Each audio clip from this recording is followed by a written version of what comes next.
saat Anda wudu, usahakan wudu sebelum salat kira-kira 10 atau 15 menit. Habis Anda wudu, kan ada tahiyatul masjid, atau kita di rumah sunnatul wudu kan, sambil menunggu azan nih, ada 10 menit atau 15 menit. HP-nya jauhkan. Ini sekarang kita punya masalah. Datang ke masjid bawa HP, i'tikaf bawa HP, imam bilang istau i'tadilu masih bawa HP. Padahal imamnya sebelum Allahu Akbar, Bapak Ibu yang membawa HP mohon non-aktifkan, kalau tidak keberatan. Allah, dido. Astagfirullahaladzim. Imamnya aja belum selesai Allahu Akbar sudah bunyi. Seolah-olah kita baru imam sudah sampai. Saya perhatiin kalau imam bilang istau i'tadilu agak cepat. Istau i'tadilu, luruskan saf. Tapi begitu dia sebut soal HP, dia membawa bahasa yang halus. Bapak Ibu yang membawa HP, mohon non-aktifkan. Tapi kalau istau i'tadilu, luruskan saf. Jadi cepat kalau istau i'tadilu. Begitu dia sebut kata HP, dia supaya kenapa? Kita mendengar. Apakah kita perlu menjadikan seorang imam seperti Umar bin Khattab? Bagaimana Umar bin Khattab kalau dia jadi imam? Tahu kan? Tahu luruskan saf. Beliau khalifah dan beliau juga imami salat 5 waktu. Tahu luruskan saf. Sebelum dia takbir, dia punya tungkat punya kepala besar. Dia putar dalam saf-saf jamaah. Kalau safnya belum lurus, dia bilang tidak mau lagi luruskan, karena dia sudah tadi bilang luruskan. Dia sekarang beriksa, mutar, tang, langsung di kepala. Ya Allah. Habis itu yang sudah cukup lalai, begitu kata Amirul Mukminin, istau i'tadilu, dia sudah rasa sakitnya duluan. Padahal Amirul Mukminin belum memeriksa safnya, hanya istau i'tadilu dia sudah megang kepala duluan. Berarti sudah tahu. Apakah kira-kira perlu begini ya? Nanti saya minta sama pengurus satu tongkat di sini, supaya setiap ini mutar-mutarlah sebelum kita takbir. Jadi jamaah sekalian, inilah namanya.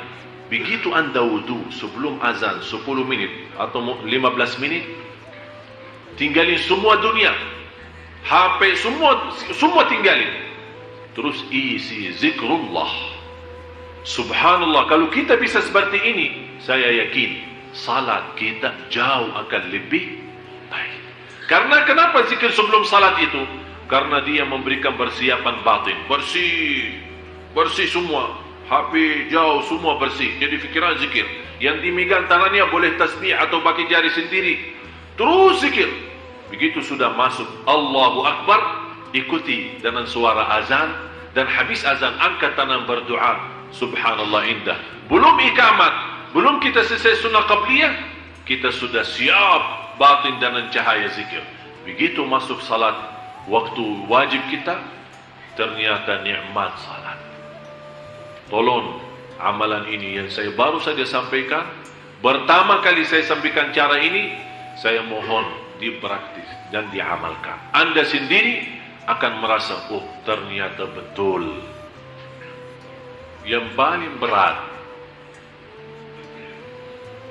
kita mengutamakan Allah saat punya keinginan. Contoh, sudah alarm kan? Jam berapa alarmnya? Biasa ibu-ibu jam berapa alarmnya? Jam 3. Sudah bunyi kan? Bunyi jam 3.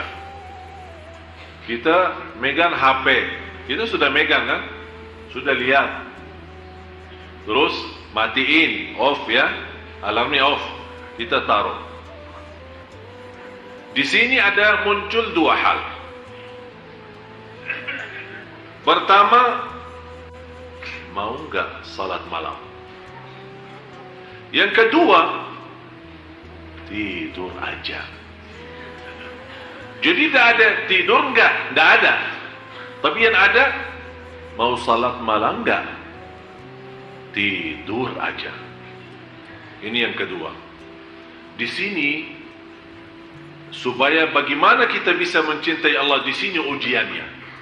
Allah melihat kita sudah nawaitu dengan alarm jam 3 atau jam 2, berarti kita sudah ada niat kan? Ada niat. Tapi ini niat tidak cukup. Harus ada bukti. Begitu kita mendengar, kalau kita tidak mendengar sampai sudah ketiduran, tapi benar-benar tidak merasa, tidak mendengar, Allah Maha tahu kondisi dan keadaan kita.